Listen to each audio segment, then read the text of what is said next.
네, 안녕하세요. 나디바미TV 밤입니다. 영상 시청 전에 구독과 좋아요, 알림 설정 꼭 부탁드리고 나디바미TV의 글로벌 담당 저 밤이가 꽉 잡아드리겠습니다. 미국 주식, 미국 경제의 흐름 브리핑 드리도록 하겠습니다. 앞으로 많은 도움 받으실 수 있게 최선을 다하겠습니다.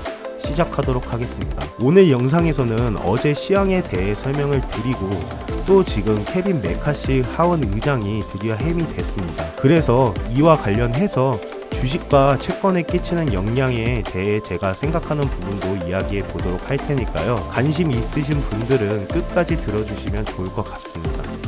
어제는 주식과 채권 모두 폭락을 했습니다. 풀이장 시작부터 움직임이 썩 좋지 않았었고요. 그러니 훨씬 상회하는 수치가 나오면서 인플레에 대한 우려를 자극했고 그 이후에 더 폭락을 했다고 보시면 됩니다. 야데리 리서치에서 어떤 의견을 내놨냐? 지금 채권 시장은 통화 정책 위반자가 아니라 재정 정책 위반자로 초점을 옮기는 중이라고 합니다. 그러니까 이게 무슨 소리냐면 지금 채권은 결국 정치의 영역이라는 겁니다. 통화 정책 위반자, 연준이 뭔가 영향력을 끼치고 컨트롤하는 게 아니라 바이든 행정부가 돈을 너무 무분별하게 계속 찍어대니 시장도 이쪽에 더 관심을 집중시켜서 주시하고 있다는 뜻입니다. 지금 연방 정부 재정 적자가 너무나도 심각한 상황이잖아요. 지금 이 정도면 2008년 금융위기 수준이거든요.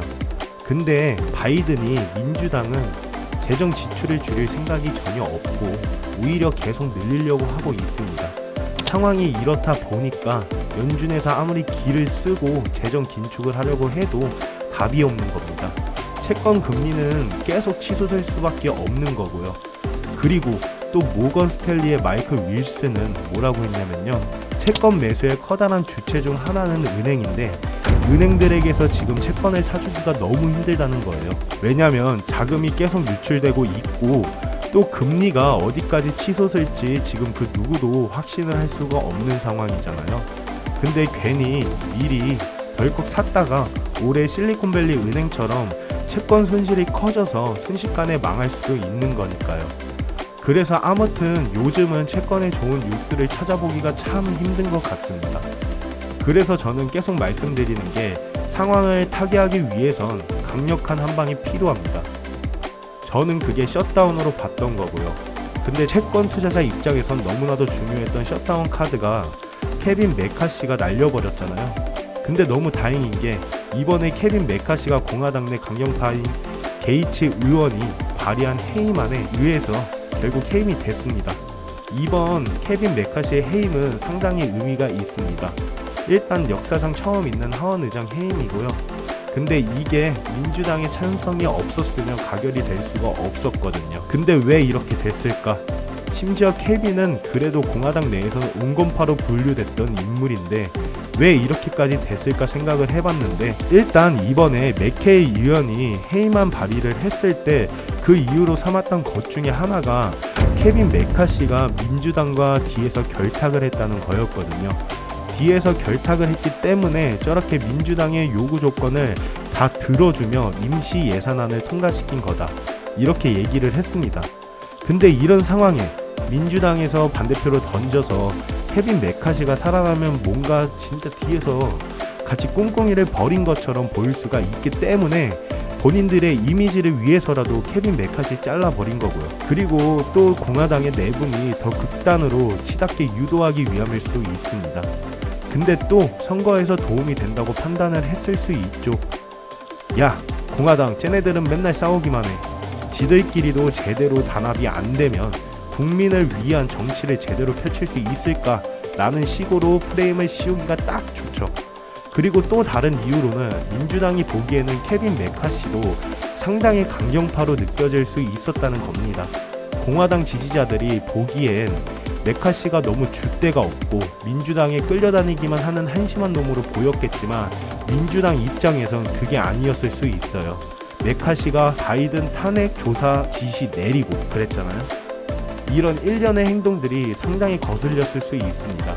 그리고 마지막으로는 어쩌면 민주당도 셧다운을 바라고 있을 수 있겠다는 생각이 듭니다. 이번에 케빈 메카시 끌어내려도 그 후임은 어쨌든 공화당 내에서 나오게 될 텐데 강경파가 하원 의장으로 올라올 수밖에 없고 새롭게 취임한 하원 의장은 메카시가 어떻게 날아가는지 똑똑히 본 상태에서 예산안을 함부로 통과시킬 수 없다는 걸 알고 있을 거예요. 그러면 셧다운에 빠지게 되는 거죠.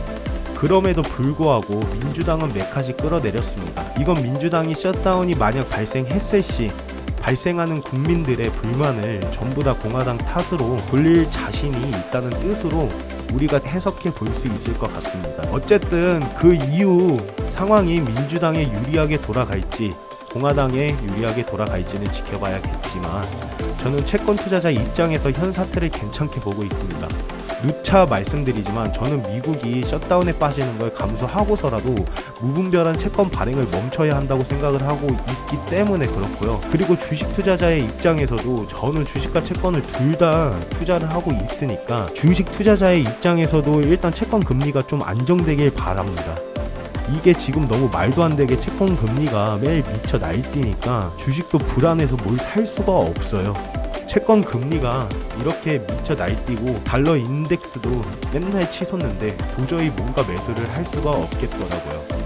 그래서 저는 셧다운 사태가 벌어져서 단기적으로 주가가 좀 하락한다고 해도 채권 금리 안정이 우선이라고 보고요. 그게 장기적으로 봤을 때 더 건강하게 상승할 수 있는 판이 깔릴 수 있다고 믿습니다. 한번 아무튼 같이 한번 지켜봅시다. 그럼 오늘 영상은 여기까지 하도록 하겠습니다. 정회원 분들께는 하단 댓글 링크 클릭하시고 매매학교 입성 문의하시면 신규 진입 올라갈 놈들 추천드리도록 하겠습니다. 다음 영상에서 뵙겠습니다. 감사합니다.